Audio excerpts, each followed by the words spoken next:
I'm Ange Holmes. I'm the coordinator at the Center for Free Expression. I'd like to welcome you to today's event, which is titled, What Would Governing AI Democratically in Canada Look Like? This is the 11th event in the CFE's Taming Big Tech series. First, I would like to acknowledge that I'm very fortunate to be joining you from the traditional territory of many nations, including the Mississaugas of the Credit, the Anishinaabe, the Chippewa, the Haudenosaunee, and the Wendat peoples, and is now home to many diverse First Nations, Inuit, and Métis people. I also acknowledge that Toronto is covered by Treaty 13 with the Mississaugas of the Credit. I'd also like to thank our co-sponsors for today's event, the Edmonton Public Library, Penn Canada, Toronto Public Library, Vancouver Public Library.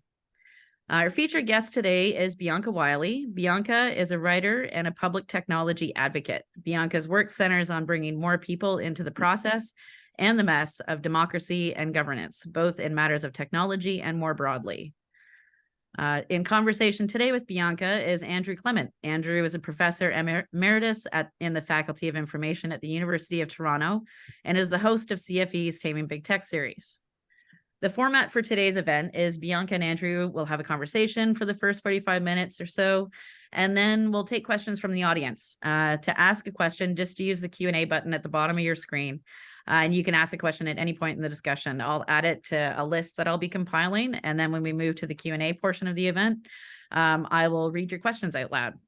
And again, no need to wait until the Q&A portion. You can ask the questions at any time. I think that's it for me, and I'll turn it over to the both of you. Okay, well, thanks, Ange, and welcome, Bianca. I've been looking forward to this for some time, and welcome to all of you out in Zoom land, wherever you may be. I'm reaching you from my home on the West Coast in the unceded territory and ancestral homelands of the Salish-speaking peoples. I live near Victoria, which memorializes the imperial monarch in whose name this territory was stolen to establish what to this day we call British Columbia.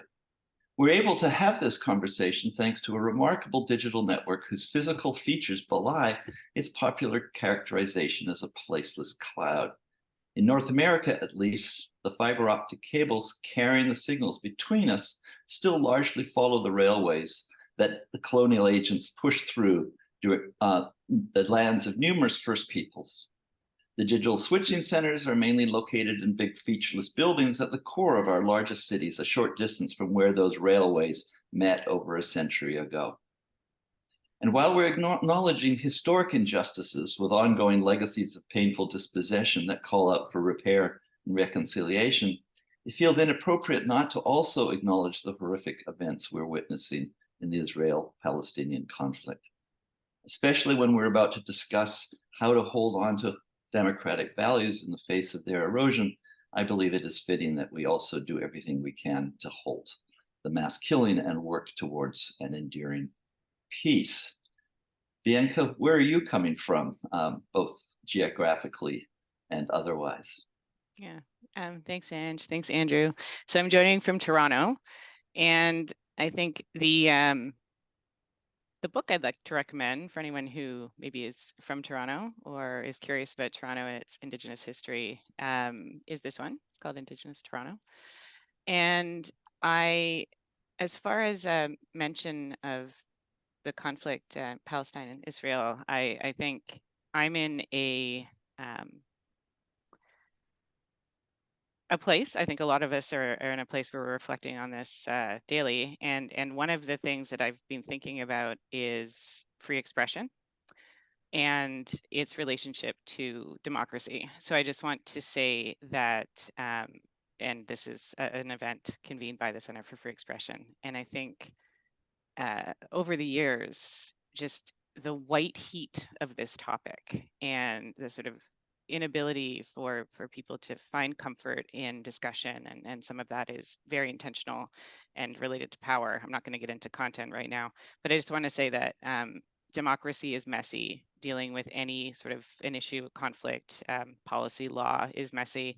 And I think in Canada, we really need to make sure that we understand and protect and enforce and grow both our freedom of expression and how we speak to each other, how we organize, and how we show up in the streets. And so I think I'm just grateful for what we have here, but also very aware of the need to expand and make sure that we protect and grow so that we can talk to each other about hard things. Because I just don't feel that in this moment there's adequate comfort, and we need to figure that out together. So that's where I am on those two fronts. I'm extremely grateful for the opportunity to talk to you about AI in Canada and governance and democracy. And I think I noticed today it's been about a year since I started to write about the law that is in draft and before federal committee. So lots to reflect on, and just excited to get into it. So thank you for the opportunity. Great. I'm really glad to talk to you. And we first met through the sidewalk. I'm not sure quite what right word is. Fiasco doesn't do it justice, but certainly there was a lot of drama around it.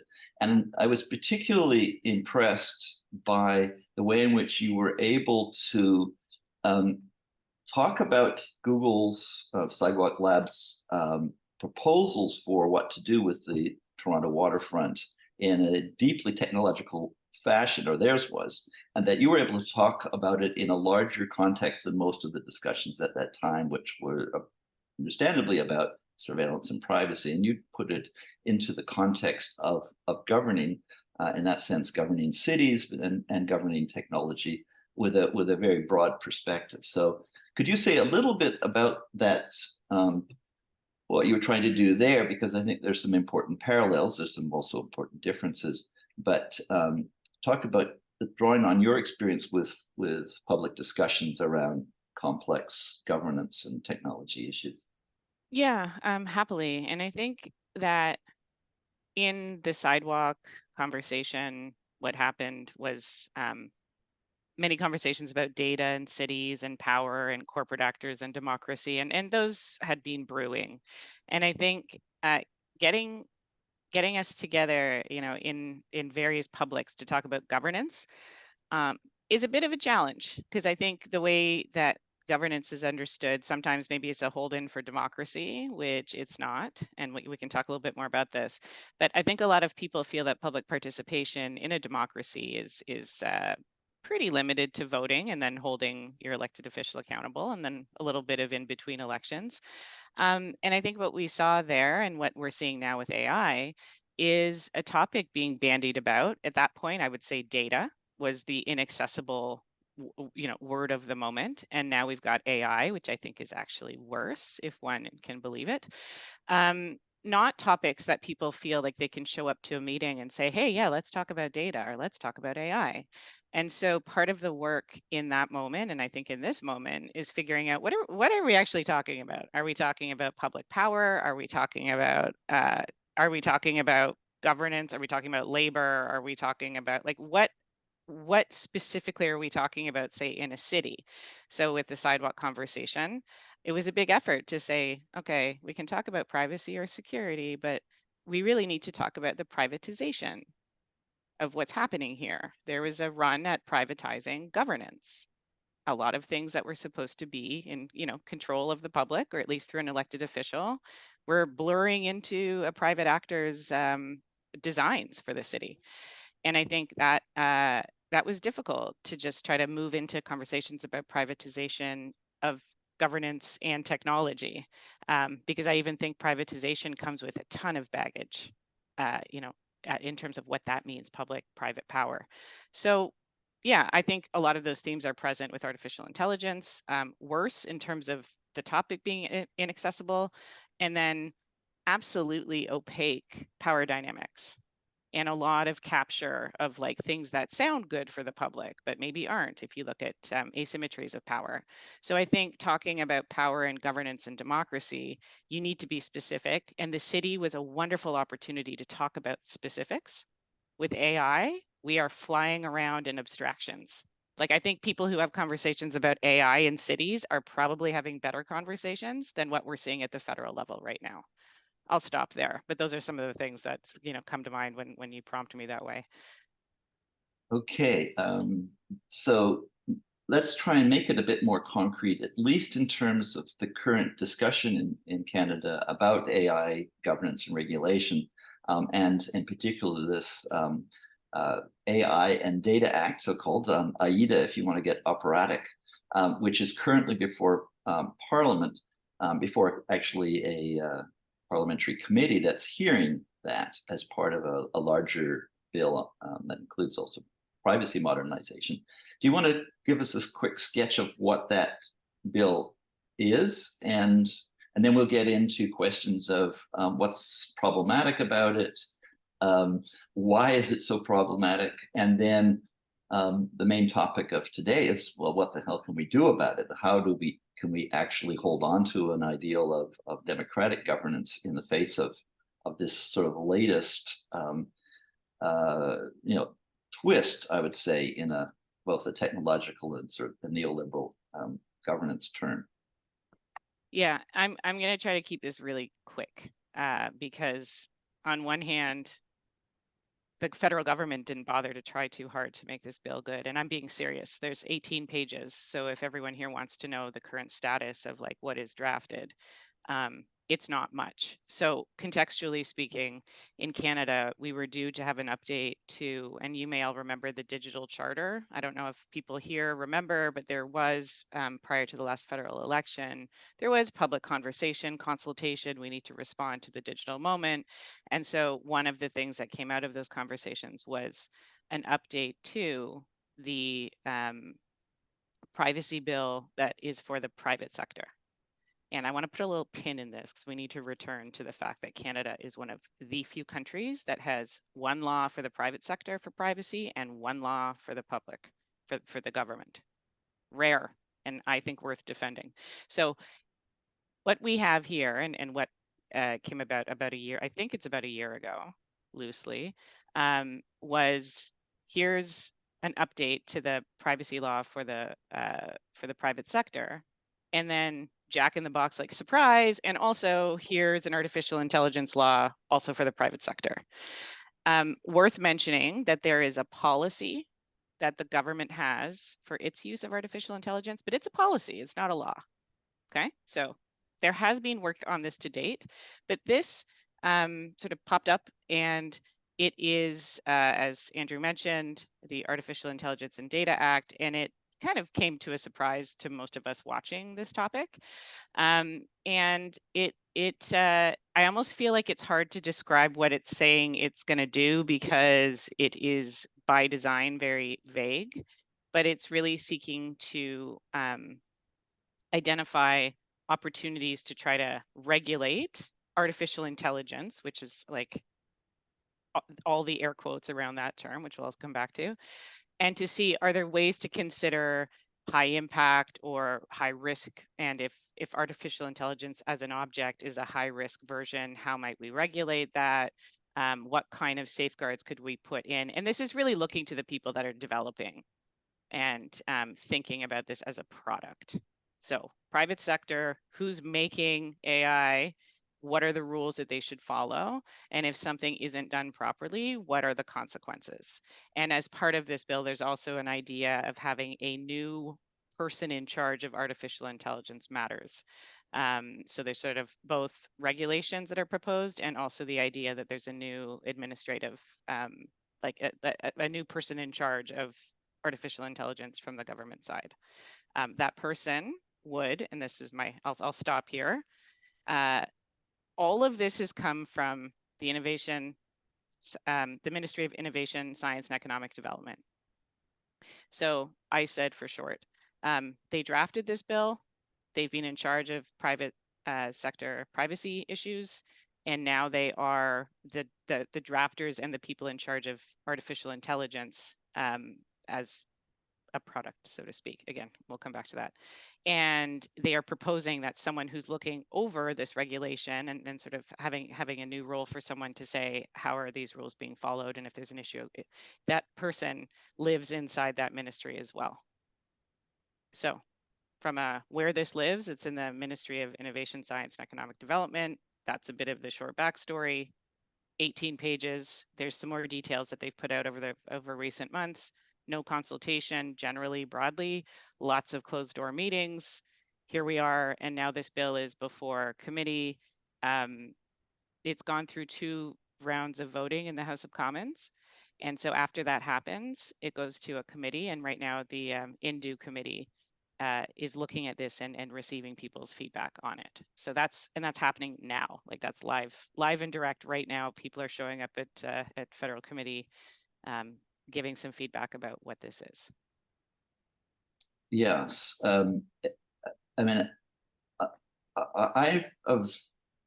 I'm of those who welcomed the initiative to develop some form of regulatory regime for artificial intelligence, not so much about the intelligence part, because I think that's a very poorly defined term and not appropriate here. So when I use the term AI, I refer to algorithmic intensification, because that is something that is going on everywhere. It's been going on for decades, and there are some serious harms and risks to that, and also some important opportunities. But that for me has gone unregulated for a long time, and I know you and I sort of disagree with about some of that, and we'll get into that. But that was a so I welcomed that the introduction of the bill when I heard about it, although I was shocked that, first of all, there was no consultation, but then also when it appeared, as you say, it was kind of a skeleton of a bill. It gave the minister basically all of the powers to actually even define key terms like high impact, and then have the commissioner be in the minister's office and reporting to the minister to help the minister fulfill their mandate of advancing the AI industry. So it looked to me that it was very ill-formed from the beginning, and that it was going to, rather than try to actually address the many complex issues, those were deferred with a sort of a trust me basis. So this is really difficult. And then putting it into the privacy bill, the modernization has made this, huge, complicated bill that is now the Indu committee, as you say, is wrestling with. So I'd like to talk about what is problematic about this bill, particularly from a governance perspective. There's a lot of substantive problems with it. I don't think we'll have time to get into the more details about where it's lacking in substance, but about the process. And I'd like to start by talking a bit more, having you tell us a little bit more about what you think about the way in which they've defined AI in this bill compared to, say, other countries, and then also getting into the question of what is AI as something that could be regulated? Is there a conceptual problem here, which you've alluded to? We can get into that in more detail. Yeah, so I think I might jump right to getting into the problem with this question a little bit, if you don't mind, because I have had to, I think the challenge with how to govern AI in Canada or anywhere is that you have to refuse at the outset and say, wait, do we have to govern AI? Why do we have to govern AI? We don't have general governance or laws for software. We don't have it for statistics. We don't have it for mathematics. And I know you and I can talk about this more, but I just think it's really important to stop and back up a minute and say, hold on, why are we regulating AI?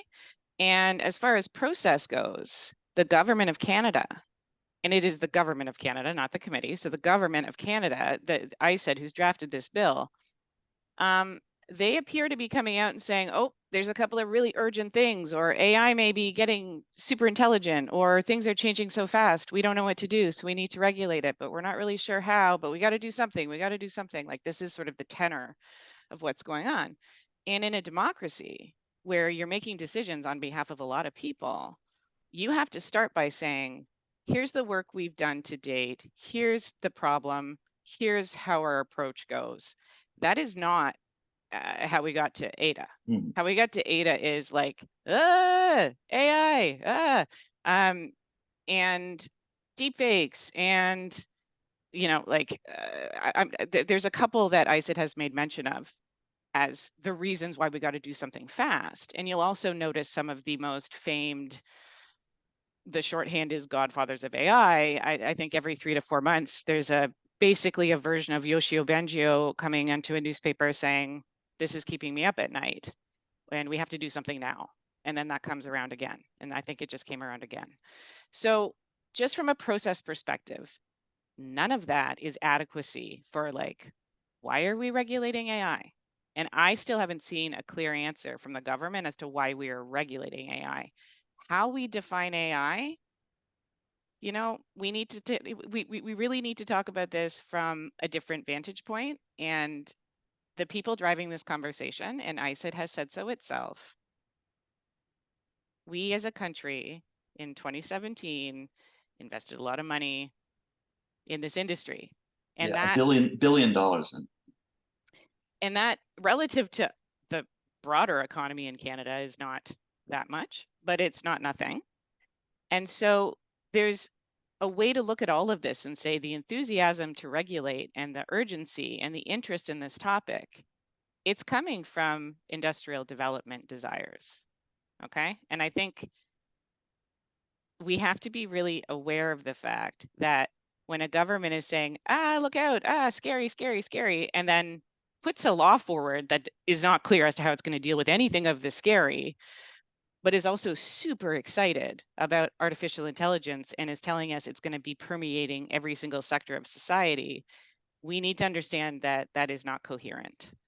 So from my take, you can define artificial intelligence however you want. Industry will, if it's beneficial to industry to say it's creating AI, it will be. With the minute it's not, it'll be doing something else. It can have a new name.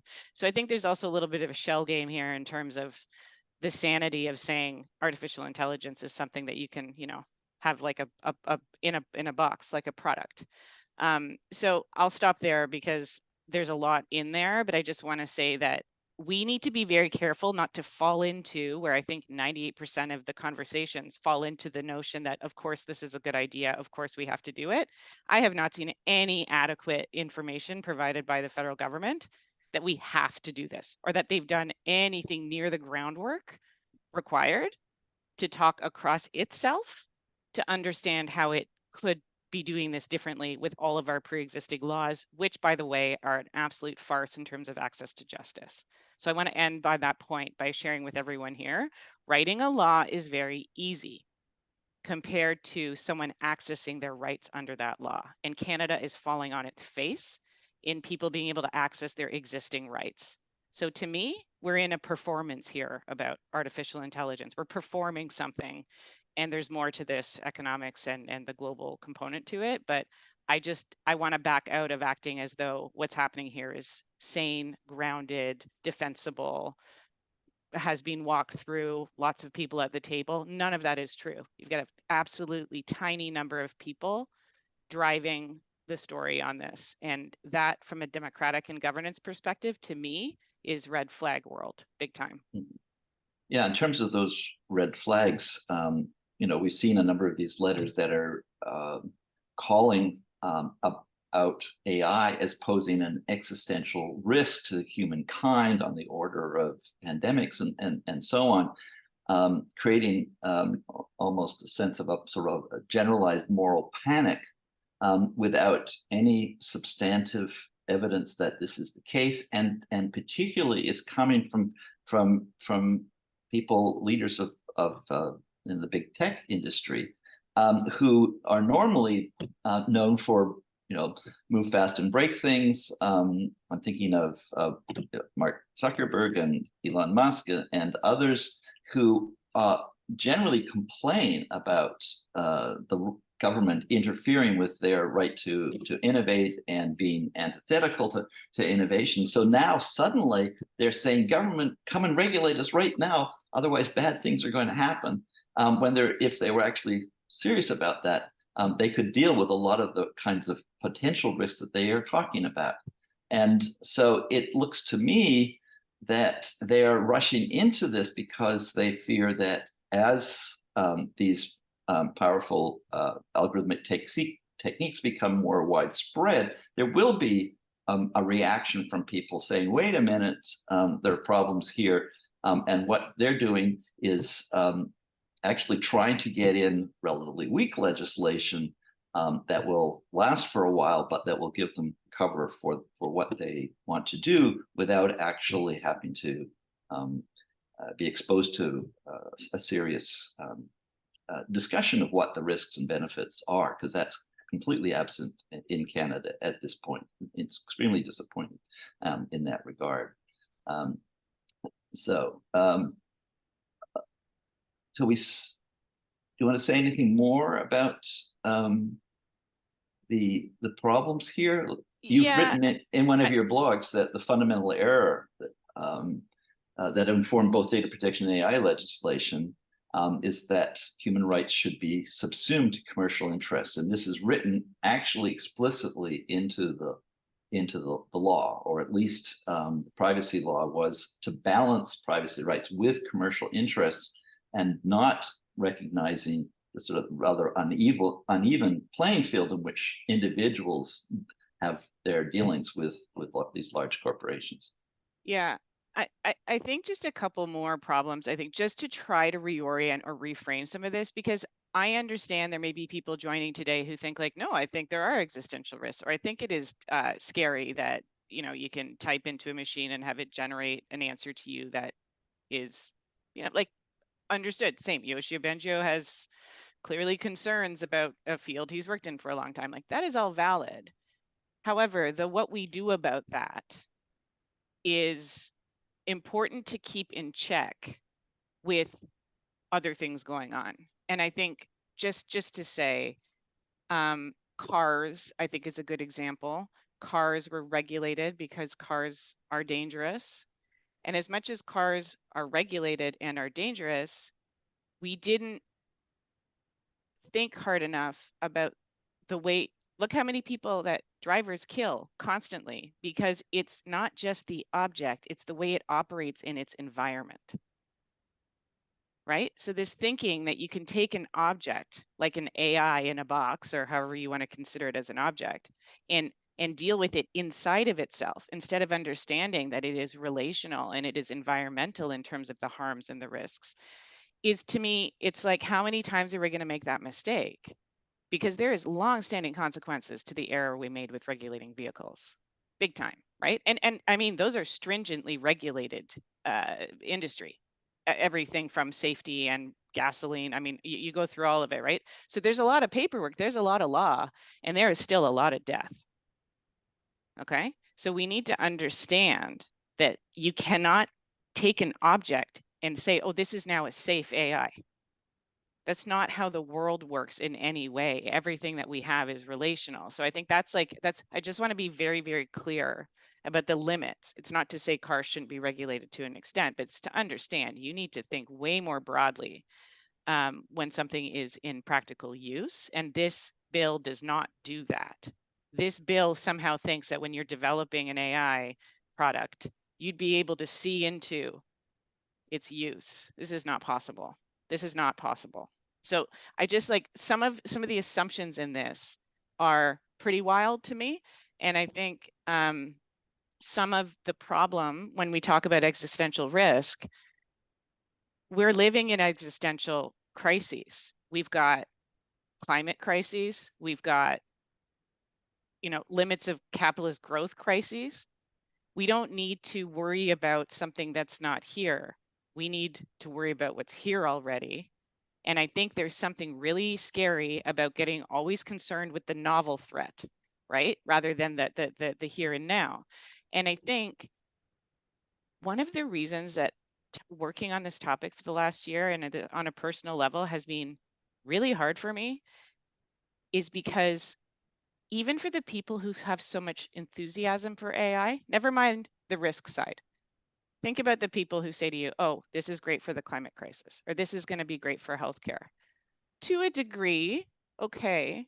But to me, that says something kind of grim about our awareness of the kind of human action we have to bring to these problems. Have we had a shortage of statistics to date? Like, this is Ruha Benjamin does great work, the datafication of injustice. We are not short on information about the problems, and we are not short on statistical modeling. AI is advanced computational statistics. That's what it is, okay? It's predictive. We already have a lot of that. And in any one of the ways that we think about our problems, if you think that diagnostic is the way for healthcare, no, you have to think preventative. Like, even the kind of thinking that this requires is not the kind of honestly, we need to shift our systems right now. And I just think getting people spun into this, that this is the kind of thing we need to worry about, is grim. I think it's grim. And I think for the number of people, and it is small, involved in AI, I wish there was a little more humility about understanding like what is going on in the rest of the world and what is really plausible in terms of a harm or a benefit of a statistics right now. So I think those things come together to be pretty problematic. And it is again, red flag world when industry and critics both want the same thing. And you can write a bill where everybody feels like it's happening. That should be like, like that should be major red flag structurally when everybody wants the same thing. It means that everybody's incentivized for artificial intelligence to be important, whether they're a critic or a booster. That is a decimal point of our population, and they're driving this conversation. So like, that to me is seriously problematic. I'm saying the same point again because that really bothers me. So I'll stop. Right. Yeah. Well, your mention of automobiles as a kind of a concrete thing that gets regulated and for safety purposes, that model seems to be applied in much of the discourse around AI. The UK has just held an AI safety summit. Pharmaceuticals is another thing that is analogized to AI, that before pharmaceuticals are put on the market for people to consume, they have to meet safety and efficacy requirements, and that's regulating the object. And as you say, regulating the object has a role, but you're missing the point if you don't see it in a wider environmental context. So I come as a computer scientist who has long been interested and concerned that these computational processes are now embedded throughout society. They've become part of the environment in which we're living in, and I find it more helpful to think about the environmental movement and environmental regulation as a model for considering what risks data-intensive algorithmic practices can play. And we have to look everywhere that there's digital computerization, which is in so many aspects of our life, and that we then have to look at in a contextual way. And I think the achievement of the environmental movement was to create the notion of an environment and ecological processes. And I think if we can think of information and data flows as part of the environment in which contemporary society, at least in those advantaged Western countries, is a part of daily life, then we have to think of how do we curate or take care of, shepherd those environments. And that requires a different way of thinking about regulation. It does. And I mean, there is some upside because what you're waving at is looking at the ecosystem and looking at it within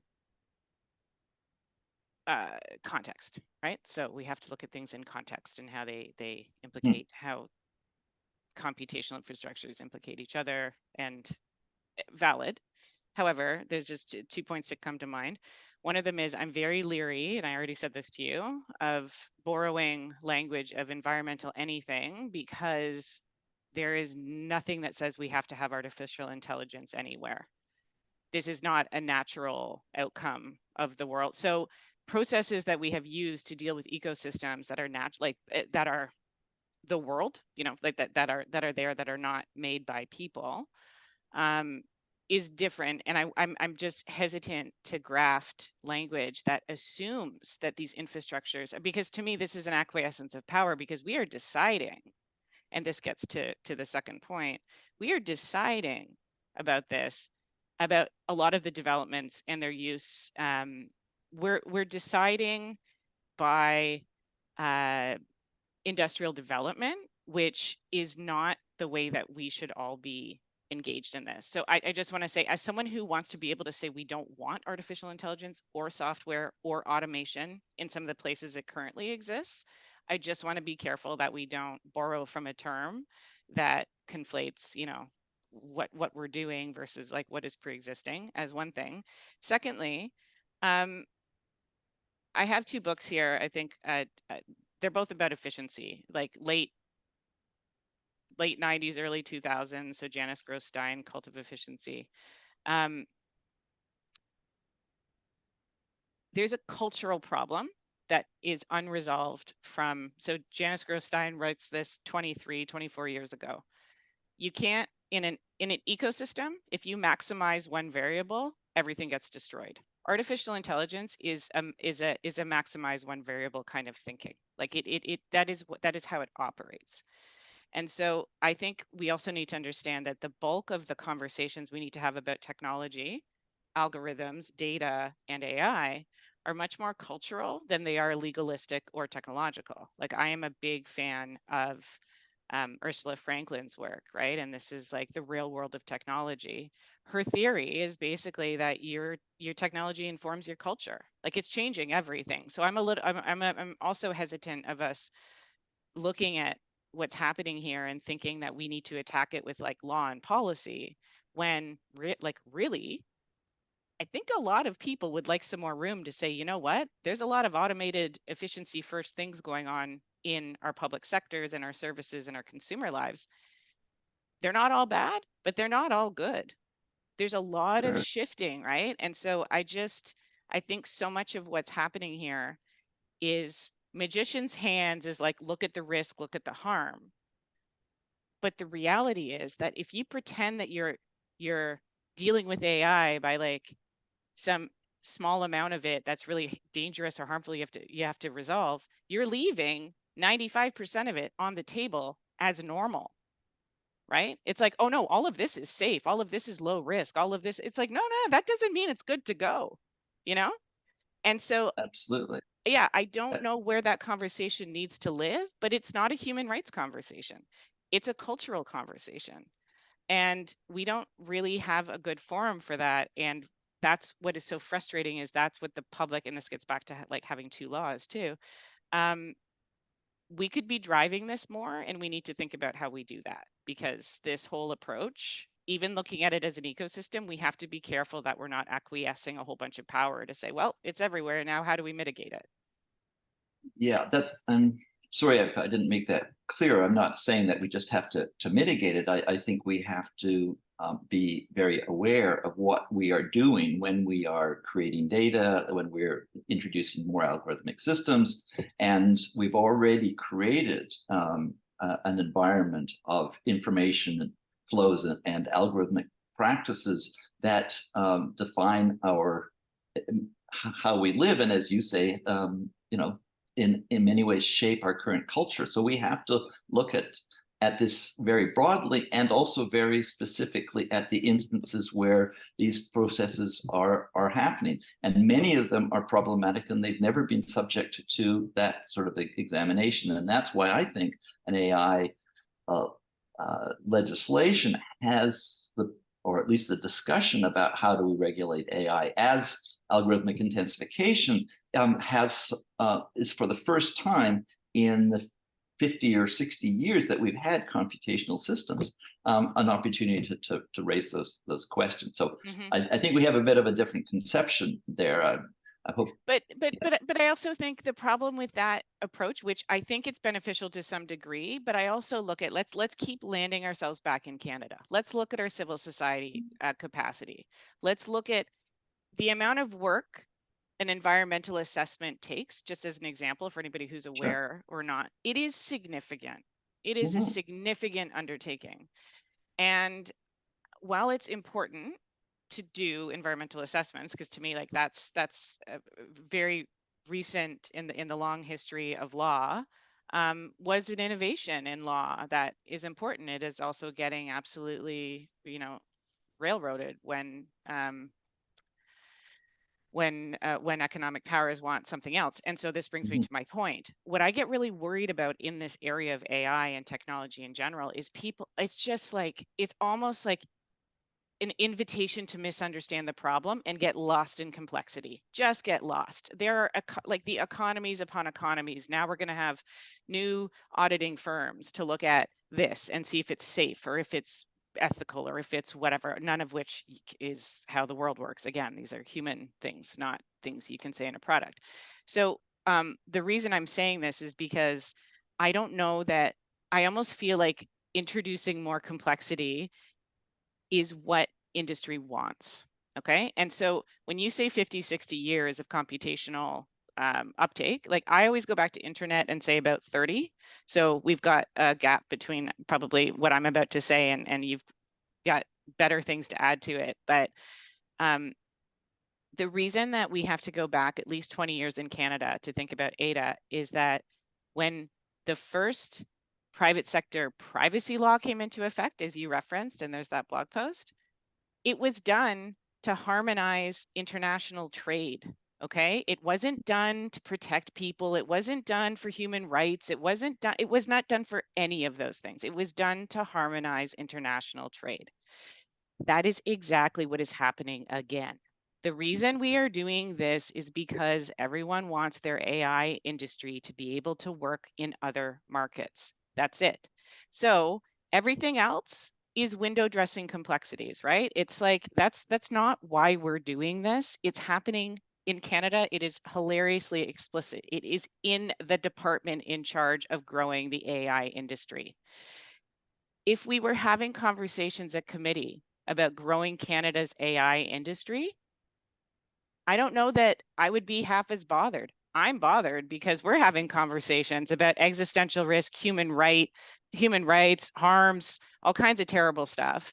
But this is like, again, we're having the wrong conversation. So for me, I just think it's dangerous to fail to define this problem if we're concerned about democracy. The problem is we are doing this legislation for the purpose of the expansion of the artificial intelligence industry in Canada globally. That's why we're doing this. That's why now I can give you the geopolitics of a few other places because Canada likes to say, oh, the EU is doing it too.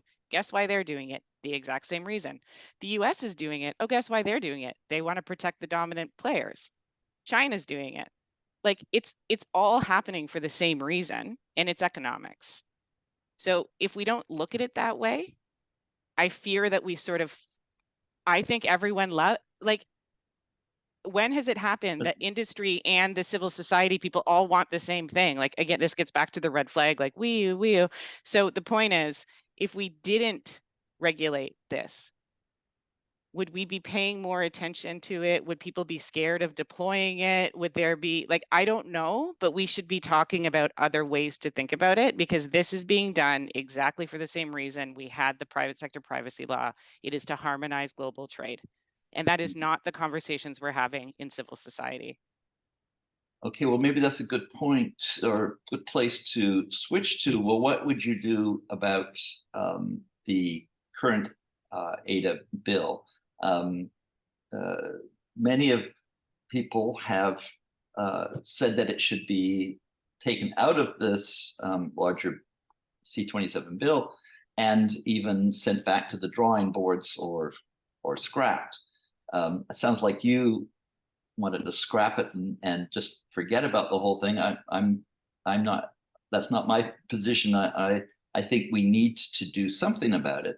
But what do you think about how, first of all, ADA could be turned back, and then presuming that it doesn't pass in this round, and I think I hope there's a non-zero chance that that will happen. What could be done to replace it, or at least to restart the discussion about how we regulate these AI in a more democratic, proper way. Yeah. So, So, what would you do there? so as I understand it, the committee could say delete this whole thing and just keep going with the privacy bill, and then we can resume whatever we're going to do about AI at a different time. Mhm. I think that's what should happen. I've been told they won't vote no. I've been told that they won't just say kill it here, but they could put forward a request to say take it all out. These are minor administrative differences, but I think that's a good idea, just to be clear, like to go back to the drawing board. But and then that enables a couple of things. Canada wants to keep talking to every G7. They want to talk, go around the world and say we're leading the world, blah, like fine, okay, if that's what the minister wants to do. They can take that draft of ADA and keep using it to have conversations with people. Like there's no saying, we don't have to have this thing finalized in order to use it as a talking document. If they want to say this is how far we got, sure. I don't think that's a good idea, but if they, want to keep having these I'm trying to be pragmatic here. I also want to note before we say what we should do, because this is really important to pay attention to. The federal government didn't write this in any detail. They wrote a shell, and then civil society had to do the labor. And we're holding their noses half the time doing the labor to fill it in, to bring amendments. They basically foisted their work off onto the kinds of organizations that care about harm reduction and that care about human rights and that care about civil liberties. And that's what the civil society community has had to do because the government didn't really do that. And I think that's tremendously wrong because who has the capacity if we look at this? Like that's bad. And then to say what to do instead, the answer of what to do instead is born of the question, what are we talking about? Okay. If you tried to go to the general public and have a broad-based conversation about AI, it would fall apart in 5 minutes from 10 people asking you questions. Yeah, but what do you mean? Okay, so where? Like, are you talking about in my phone? Are you talking about at the doctor's office? Are you talking about the urban planners using it for transport? What are you talking about? There are tens of thousands, we're in 100,000 plus use case world here, okay? So the thinking has to be born of the context. And that's why governance, what happens in labor contexts, what happens all over the place with the people who actually have to use it. You can think about standards. You can think about, there's a lot of different ways to engage with whether you should or should not use artificial intelligence in an operations or in workflow. But you can't talk about that seriously unless you're talking about something specific. And this, again, is why this whole conversation is, frankly, hard to take part in because it's a house of cards. So everyone's talking about things in the abstract. Oh, this is high risk. Like, let me give you an example. You may have your data collected for one purpose. It's something you expect. It's at your doctor. You know what it is. It makes sense to you. That's fine. If it is requested from a different actor or used by law enforcement, whatever you want to say, it's the context of use that changes the risk profile. It's the context of use that changes the harm profile. So I think we need to blow this thing open into specific conversations. And the reason I don't think you would end up with a law is because how many different sets of regulations are you going to spin up here? The way I would think about this, at least to date, is I would have gone through, this is also blows your mind because we didn't do this with software, and imagine how much work this is. You go the other way around and you say, where are all the pre-existing regulations in healthcare, in finance, in the places that we know there's high risk? And how do you extend the thinking beyond existing regulation into the use of advanced statistical computation? Because we didn't try to do this for software. And so this is why I'm saying, if you actually try to make this make sense as a law, you have a hard time. And then this, if one more example, because I thought it was so helpful from Brenda McPhail, we have privacy laws, right? We have 2 of them. If you think about privacy as a concept, you can look at privacy and say, okay, privacy downstream, like privacy in healthcare, privacy in education, privacy at a municipal level. We may not agree on exactly what we're trying to do, but we have a decent agreed upon notion of what that law is trying to protect. Do the same exercise with AI. AI what? What? Right. AI what? AI in healthcare what? Are we using it? What is the thing? There's no thing. So it's just like we're opening the door to, Well, okay, now we're going to have many things. principles, and It's now not we're going to have just this, and we're going to have that. And it's like, okay, this is all I'm trying to say is there are so many ways you can poke holes in the approach that is being taken right now that it would that's make why sense. I'm asking how we do this differently. Yeah. You have a background in public consultation. I take your point seriously that, you know, if we just go and ask people, well, what do you think about AI? It's going to break down. But you're calling, I think, very rightfully for specificity and relation to context. That doesn't seem to me to be an impossible problem if you understand that's what you have to try and do. And we've done that in the environmental area. And that one of the common things is an environmental assessment. And you can talk about, and certainly there are examples where that process has been manipulated for the interests of the primary actors. But the idea of having to do some kind of assessment and developing the competences and the language for being able to determine what is likely to be at risk and what the options are if you involve the people in the various contexts in which they are encountering these algorithmic systems, that seems to me something that we need to do. And so how I mean, I know your inclinations are not to do this, they're not, but I can tell you another approach. I think if you just leave it, then you know we're going to still run into these problems. Then okay, so I'm gonna answer this a different way, because I don't think we need more complexity. Okay, if anything is the North Star here, it's that complexity. Scaffolding more stuff onto an access to justice regime that is fundamentally dysfunctional is not a good idea for me, full stop. So there's another way to think about this, and I think it's important to say, look, it's the AI Bill of Rights in the US, but it's not really a bill, it's not actually legal Bill of Rights. It's the Digital Charter in Canada, but actually it's not actually a charter. It's the code of, but it's not a code of practice. So right. why I'm saying this is, I think we need to wholesale refuse the idea of reorganizing our society in the name of technology. I think this is, if you want to say 50, 60 years, I want to say 30. We are on a path we need to tack out of, because this to me is wrong-headed. What we do have is a charter. We have criminal law. We have civil law. If there's a harm, whether it's done by a person, a piece of software, a person using a piece of software, a person using an artificial intelligence system, go to the harm. Go to the harm. The harm Absolutely. has existing legislation, policy, approaches. And once you have shown me that because the bulk of what people are saying is a problem could be covered by what exists already, including, like, we haven't talked about, you know, ownership of power in terms of infrastructure and what's where.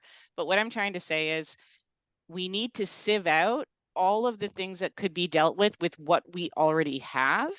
And Absolutely. whatever is left at the bottom, if you're telling me that we really, really need something new for whatever is left at the bottom, great. But until that case is made, I just think for longer standing reasons and near-term reasons, I don't think that I have enough evidence right now that we should be instituting a new legal regime. I just can't. I think we're doing the thing where this is why in our culture, climate, capitalism, anything we can do to not actually address the existing harms and problems, sign us up, left to right, NDP to Conservative Party, doesn't matter. Everybody wants to ignore what we have now in order to pretend the problem is in the future. Yeah, well, the US does, partly because they have trouble getting any legislation through, you know, through the recent executive order from the Biden administration, and before that, well before that, they did at least address what you're saying as to where can existing legal regimes be used. And I agree with you that looking at where are the harms and risks under existing frameworks, that's a good place to start. And in Canada, we have not done any of that. And so I Right. agree with you that Right. On the other hand, that is a necessary exercise. I do believe that there are important aspects of the algorithmic and digital world that we have created that also demand a particular attention, because there are commonalities across them, such as how are the algorithm cells understood, and what are their, how you analyze what the effects are. How do you analyze where the data that has been used to create these models, where has that come from? What about the properties of that? Those questions will appear almost everywhere that you want to look at actual harms. And so that's why I think we need some legislation, at least in that. But I agree with you. Pull away the other things. Okay. We're going to go to questions pretty soon, but yeah. Okay. I hold public engagement and democracy so dear to my heart, which is why all of this pisses me off so much, is because this is one of the first times where I've said, no, don't drag people out to public engagement, because what is your story? There is no coherent story to tell people to make this make sense. If you haven't done the groundwork to say, this is how we figured out, this is how we arrived here, this is how we would use all our pre-existing legal mechanisms, then what? You're going to have 200 people in a room spinning around on this topic with what base? That is disrespectful. And this book here, Coming to Public Judgment, Making Democracy Work in a Complex World, great book. People's opinions can only be as good as they are informed. And it is up to the people who run an engagement to make it make sense. You what are people going to be apocalypse warnings from the newspaper and coming into a public meeting and saying, I'm scared about this? No, That, agree. right? Absolutely not. So you can't do a public engagement if you can't make it make sense. And no one is making this make sense, because the only people that are talking to each other are talking to themselves in a circle, right? Well, that's why I wanted you to be able to take this up, because you are sensitive to these issues. But I think we should go to questions now. Give people a chance to weigh in themselves. So, Ange, we have the first question? Yeah, the first question is from Thomas, and Thomas says, as you say, cities are having the far more tangible debates around AI. Where do you see the most effective mechanisms that cities can wield to respond to this AI hype cycle? Public servants. I think I just said a person as a human resource or a thing, but I want to share a good piece of news with everyone. I was at a conference and there were public servants there, and there was 3 other panelists and me, and I was saying a lot of what I'm saying right now. And at the end of the session, a public servant gets up, young woman, and she says, I'm not going to use this. I have basically Westministerial accountability. If I'm going to use this in my job, I need to understand how this thing is working. I need to know X, Y, Z. She's like, I'm not using this. You're having a conversation that has no respect for how I seriously take my job and my accountabilities. And I just want to share with everyone, I was like, always this. And I think public servants at the municipal level are extremely attuned to where they have to be careful with something that they cannot explain, whether it's bus route planning or transit planning. We've seen these kinds of issues pop up over the last few years. So I think that the city's benefit is to have the public servants understand how this lines up with their pre-existing accountability structure, right? In terms of how they have to answer for decisions that are being made with the use of this. And for that reason, I feel like the public service is probably very quietly leading. And this is what I mean about the way this is happening in reality is different from what's flying around in industrial headlines. So I feel like I love this question because it grounds me back to what's actually happening. And people who know the context know how to make mostly a call, and are probably, this is where bless the conservatism of the public service. If it's unclear, you probably stop and say, we have to talk about this a bit more. Doesn't mean that they're going to be supported by the political branch at all. So it's a hard context to work in, but I think that's a good point of sanity right now is how public servants are managing the use of these things. Good point. And Yeah, the next question is from David. David asks, does a systems thinking lens help us understand the nature of AI? If yes, what does good legislation look like? It doesn't seem easy to do. Yeah, so systems, yeah, no, I agree. This is like, as everyone can hear from me, I don't care if I'm by myself on this, like, don't legislate AI thing. I think that needs to be a position someone's allowed to have. Beautiful book I'm just finishing up now called World as Lover, World as Self. Brings in a few different topics, but systems thinking big time, and talks a lot about that the strength in systems is the diversity of systems. And I think this is where we have to be so careful about how AI does an efficiency, like it does a replication. It basically takes the past and patterns more of it into the future at a time where we actually need anti-patterns. So I think thinking about AI in a systems way, and I think there's lots of opportunity to mitigate some of what's happening now through the kinds of things, Andrew, that you suggested, like environmental assessment thinking for what is existing is very helpful and I think good. The flip side of that, I keep saying the same thing, is it's very easy to write that legislation. How is it going to be funded? Who's got the capacity? How much money is it going to take to do, like, to pull it off? Implementation wise, access to justice again becomes the thing that tips it into not likely, even if it sounds good. So I struggle with that, but I think it's very much a systems question. And I want to add one more thing in here.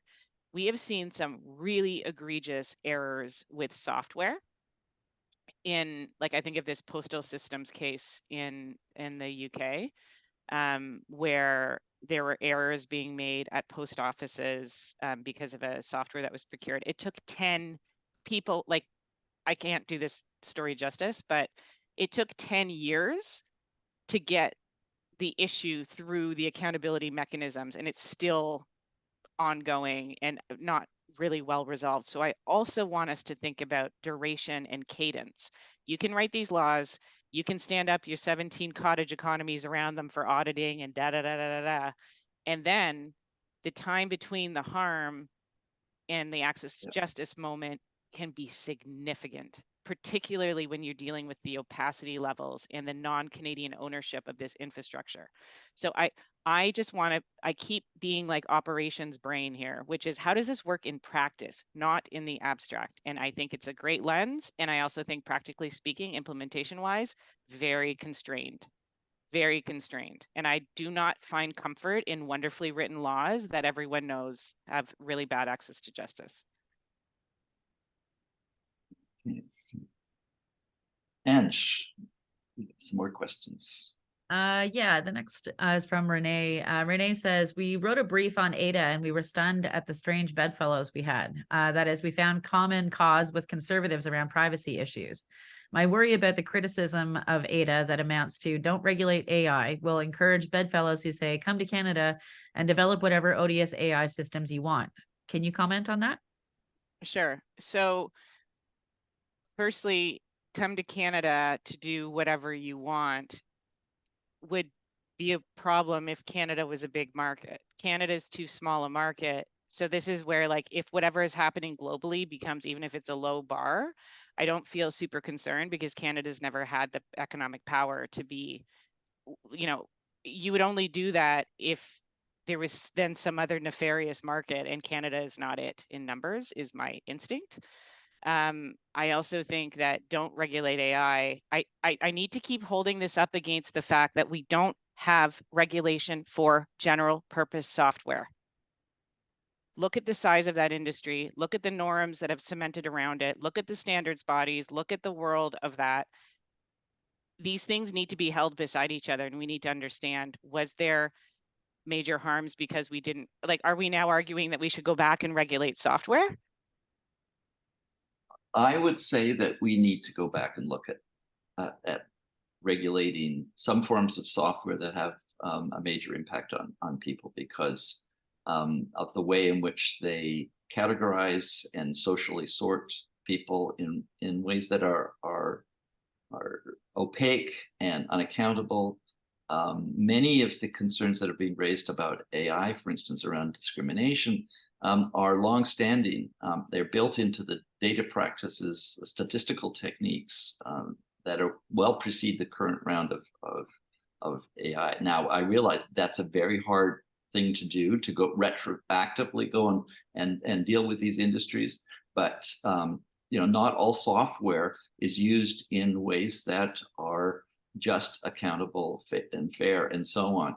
And what I find useful about the AI debate is that it can open up those questions around specific, how are people being affected, and how are they able to hold the organizations to account for decisions that affect their life chances, whether it's from banking to employment and so on. All of those areas are up. And just before I finish, I think Renee is referring to companies that come to Canada not just to sell to the Canadian market, because I think your point is correct on that, but that they will see their market globally. But if Canada provides, an environment for developing things that are dangerous, and we don't have any regulation, then it becomes a sort of a safe haven for establishing that. So no, but I think those two things are related, is what I'm saying.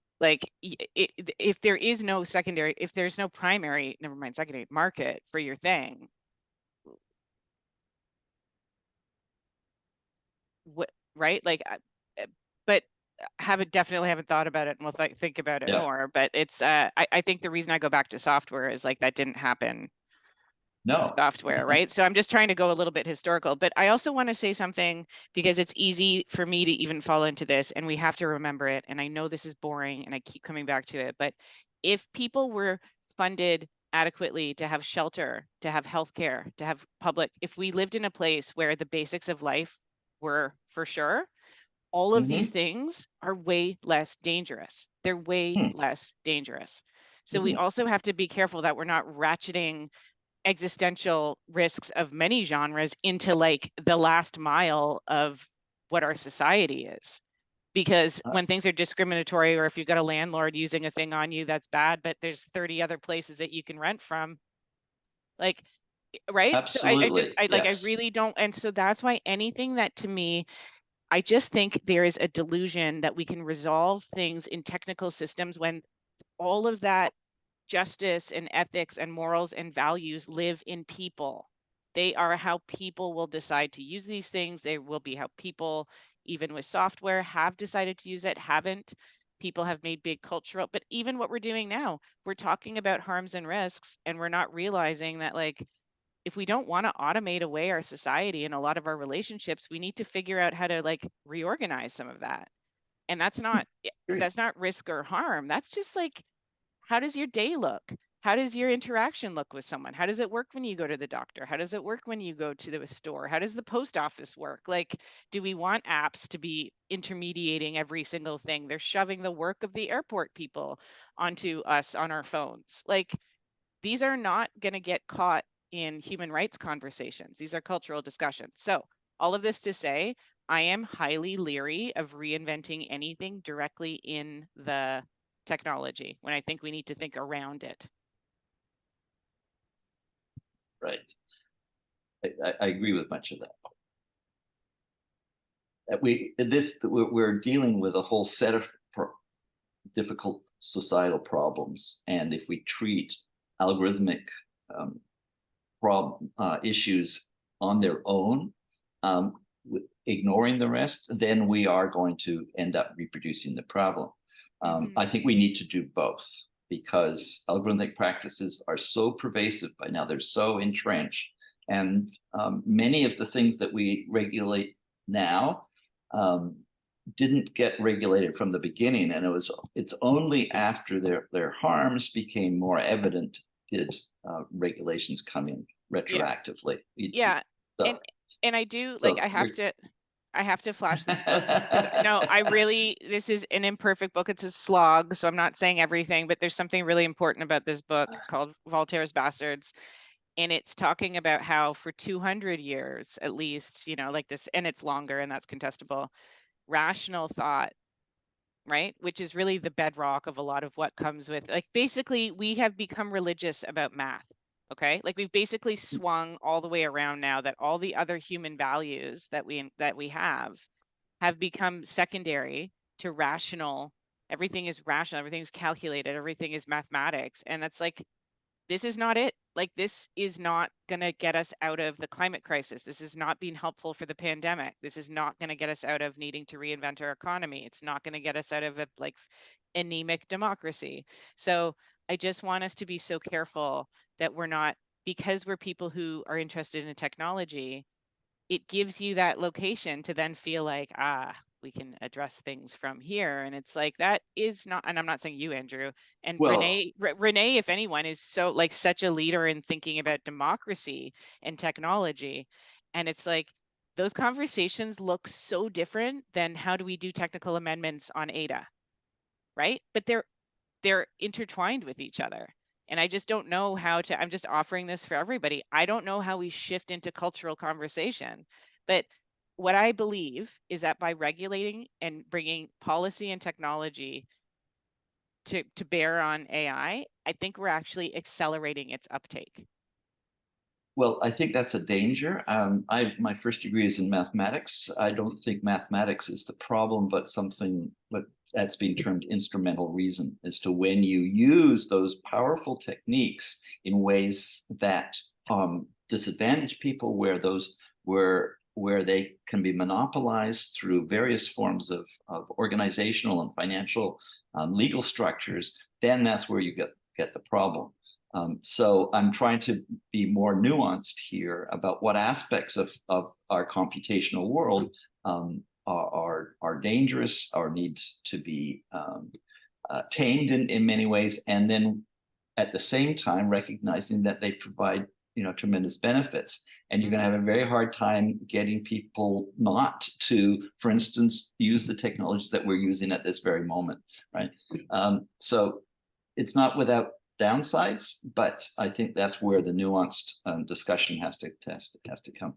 Well, and So, I also, just because I know we're trying to be productive about like, what do we do with this? And it's, mhm, if you look yeah, at locations like workers, right? Labor has a massive role to play. And I think labor has been saying we need absolutely. transparency on when these kinds of things are being used, to understand how they're being used, to understand if we can inform their use. So labor, massive, right? Professionals also have the same opportunity. And that gets back to context. And that may not be regulating. I mean, professional associations are a good example of, there's duty bearing professions. You're a Yeah, doctor, you're a absolutely. lawyer, you're any of these things. How do you extend your legal duty to the people that you serve through the way that you use technology in your practice? That is a reasonable arc, right? Mhm. So there's lots of different ways to do this that aren't based strictly on law. And I'm not saying law isn't a piece of it. The reason I keep coming back to, like, my hesitation with all of it is, this is a big swing. This is a big swing, and it hasn't got the homework behind it. And so I think it it it performs something that it's not doing, and then what actually needs to be resolved is left unresolved, and that is bad. And I just think how we deal with what is unresolved, we need to have more conversations about, and we don't have the homework from the government, so it feels like a bit of a circle. Yeah, it's a difficult environment to certainly to do this. Um, and so how about another question? Yeah, the next question is from Jeff. And Jeff says, this subject is in dire need of a few examples and a metaphor or two that would open the conceptual and practical doors for people to understand and appreciate it, especially folks with an average amount of education and time to pay attention, or will be woefully unable to generate the political will required to create essential laws and systems. Do you have a couple examples and a metaphor that might be broadly compelling? It's an excellent question. It's such a good question. And this is why talking about this out of context, if you go to a city and you say, we want to use artificial intelligence or machine learning to try to predict how to better route traffic or a bus or something like that. That's a real case. That's a real way that this technology has been used, like statistics too. Is that bad or good? depends on what you know about the system that's in use. It could be beneficial, but you have to understand how that model is making its prediction or its suggestion to say, like, do this, do this. So some of the pieces of understanding that are around the transparency of the model, understanding the data that was used for it to make its suggestions. But as far as a metaphor goes, Frank Pasquale's done incredible work on on black box and this sort of opacity of these systems. And I think that that's one piece of, I don't know if that's a metaphor, black box, is that a metaphor? Yeah, that like we're using systems that are technical systems to make decisions, but we can't see how those decisions are getting made. So we're just sort of like trusting in this technology. And I really think Frank Pasquale's work on that is fantastic. And he's got a book about that very subject. And he's got a newer book about robots. But just great thinker on this. But I think in terms of examples, I have seen so many different examples in like if you would use, and I'm saying that in terms of helpful and not helpful. I've seen examples of like deep fake, right? So someone using an image, but it's not really that person, and showing a person doing something, or, you know, say a politician saying something in a video, but it's not actually a politician saying something in a video. That could be a serious problem. How much has that happened? I don't have a good running list of number of times that has happened, but that's another example. Using artificial intelligence or machine learning to look at large data sets of information about maybe someone's likelihood of getting a disease or something like that is, or diagnostic, like looking at imagery and saying, we've run all these images through, and based on what we know, this is probably X or Y. So it can be diagnostic in healthcare. I could go on, there's lots of them, but I think the question is a perfect summary of the problem here. And I think like even trying to talk about how we define AI, I think, Andrew, if we were to read what the European Union or what others are using as definitions, it's not a particularly accessible language even unto itself, right? Like even if you go through the ones I've read, I don't find them super clear. And I think it's important to say that AI is a marketing term, and that's important here. And I mean, it kind of goes back to, are we really regulating a marketing term? That feels like kind of hard for me to believe. So I think calling things advanced computational statistics or something like that would even be more beneficial, but I'm getting off the track here. I think the point is that it's a great question, and I think it's one of the reasons that I don't think we have done the homework to set people up to engage on this well. And I think a lot of what Andrew raised is important to doing so, is the history of this topic, going back the 50, 60 years, understanding the internet, understanding the infrastructure, understanding what the data is, who are the players, who owns a lot of this infrastructure, and the economics of it are critical groundwork. And that's how you'd have to stand up a conversation. Because if you try to have one based on what you see in the newspapers, I think you're having the wrong conversation. Yeah, absolutely. So next question. Yeah, the next question is from Lucy. Lucy says, I'd love to hear Bianca's view on the regulation of an application like facial recognition. This shifts the focus to applications or use cases in computational statistics or algorithmic intensification. Is the grassroots organizing around facial recognition and resulting legislation, for example, in New York City, a good model? What are its limits? So I think facial recognition technology is such a good example of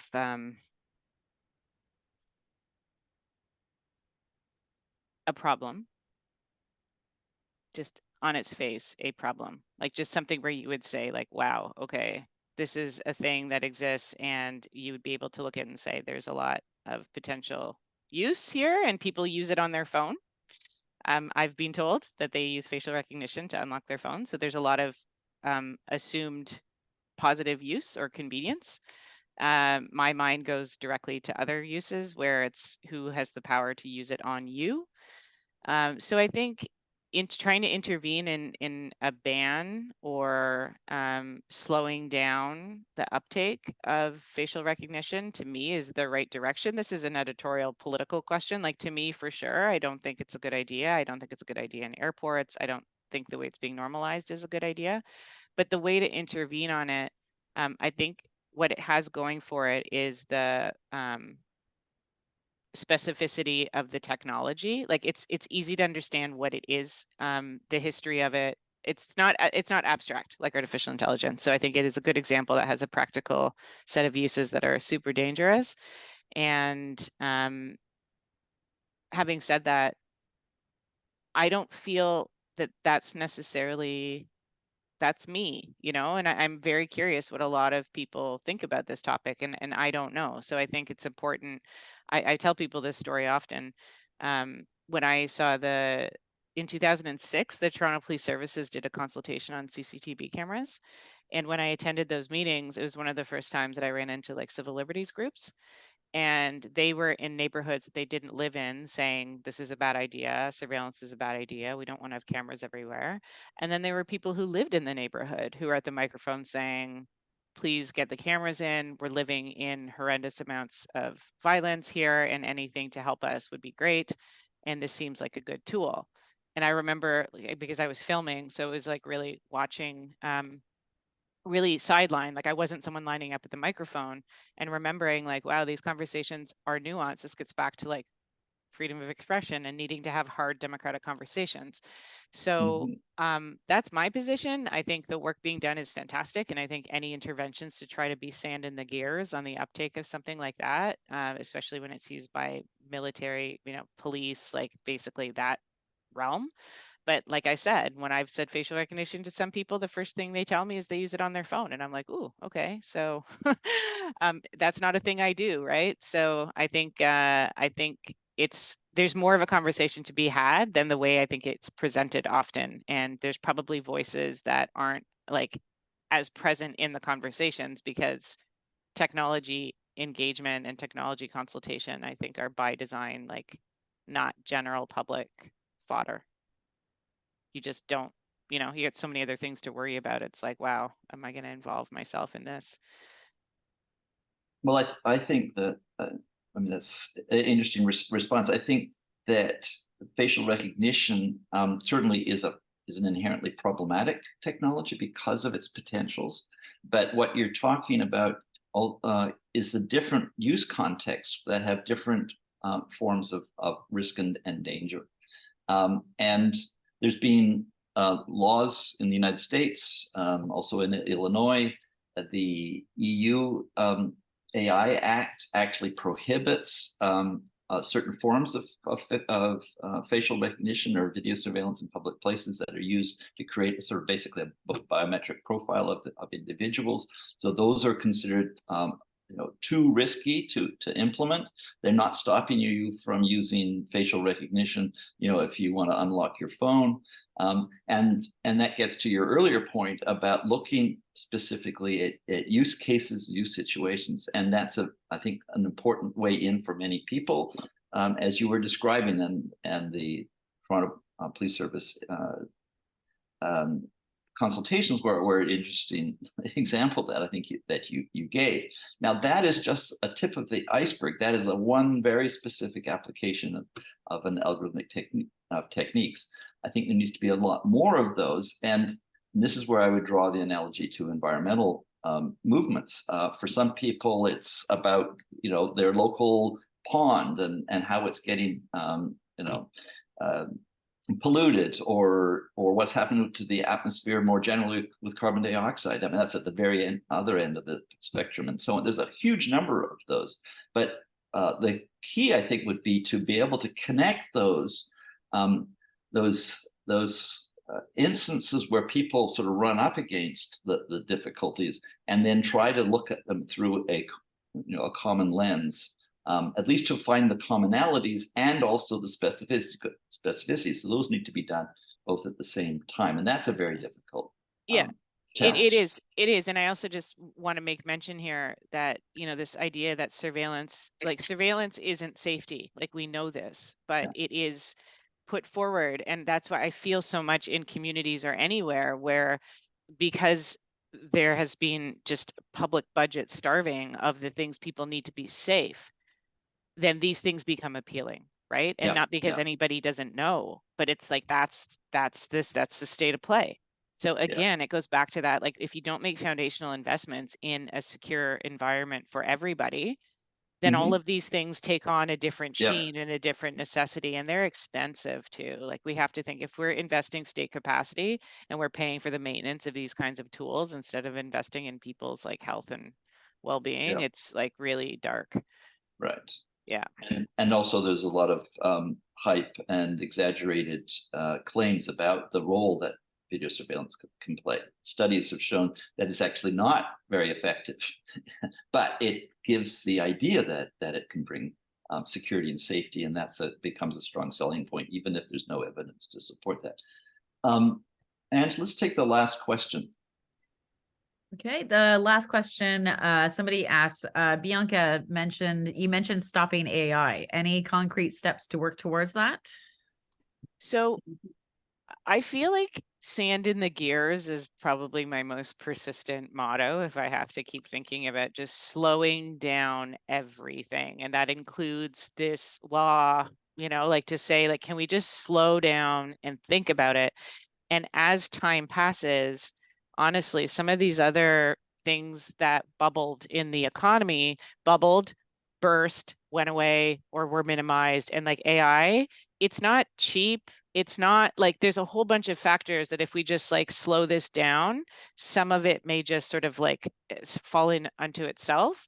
And where it's not, we'll have more ability to focus. So I just think staying involved in these conversations and pleading for more homework and background work and clarity, and like what are we actually talking about, and talking specifics, and give us infrastructures and give us owners and give us incentives and like map it, is one track of the public engagement part. And then I also think in workplaces, in like anywhere that you have services that are provided to you, anywhere that you go, you can, this is a really human thing, but you can really just like pick the person, like go to the inefficient way, like go and say you really like this, like engage with people. And I often like make sure if there's an app and then there's a way to not use an app, like try not using the app and just like going a bit slower. But this is philosophical, but I think we need an inefficient society right now. Everything about hard conversations, democracy, it's messy and it needs to be slow. So I think that's real, and we can all take part in that work and refusal and slowing things down and questioning things if they pop up. And I've had students tell me the amount of automated stuff that they're having show up in their university life is awful and they don't even know what to do about it. And so I think wherever it shows up, my history has been successful with just asking questions. You don't have to know what to do, but be like, wait, what is this? you know, why are we doing this? What's going on? And sometimes asking questions can unfurl. But I think it's important to remember that we have the option to refuse automation and refuse the use of technologies, in some places for sure. Not obviously across the board, but like we need to, I think, like put ourselves a little more forward into that, because I think we've acquiesced a ton of public power on this whole topic. Yeah. Yeah, I basically agree with that. It particularly about slowing down, asking basic questions, not getting rushed into assuming that you have to do this or that. The thing that I would like to add to that, though, is that I would like to see some positive ways of thinking about how do we regulate a technologically intensive environment, because it's not going to go away, and that's maybe for another day. But that's where I think where we are. I think we're out of time. So I just want to thank, first of all, you, Bianca, for sharing your thoughts today, and also for your work over the last many years in this area, as an articulate spokesperson for a view that doesn't get nearly enough attention. And I want to thank people for attending and listening. the video, if you want to tell your friends about it or others, will be posted tomorrow. We'll also post the links to all of the books that you have been waving around and links to your blog and some other resources that people might find helpful. So thank you so much. And now I'll turn it over to Ange for a wrap up. Yeah, I also want to put in my thanks to both of you. That was an excellent discussion, and thank you to all of those of you that attended. And I will continue to echo Andrew and letting you know that there will be a video posted tomorrow at cfe.torontomu.ca. And yeah, we'll get the resources up there as well, because there was some people that were asking about the books that you were holding up, Bianca. So all of those will be on a list on that page. The next event that the CFE is going to be holding virtually, another Zoom event, is going to be on Thursday, November 9th, next Thursday at 4 p.m. And this one is titled Banning Books in Schools. What does it mean for students? So for that event, we're going to have a panel of students who look at the recent bans and what it means for them, why it's happening, and what schools, students, and the community should do. As well as the video for this event, there's also videos of all of our past events, again, at the CFE website at cfe.torontomu.ca. And yeah, thank you all for joining us. Thank you so much. Bye. Thank you.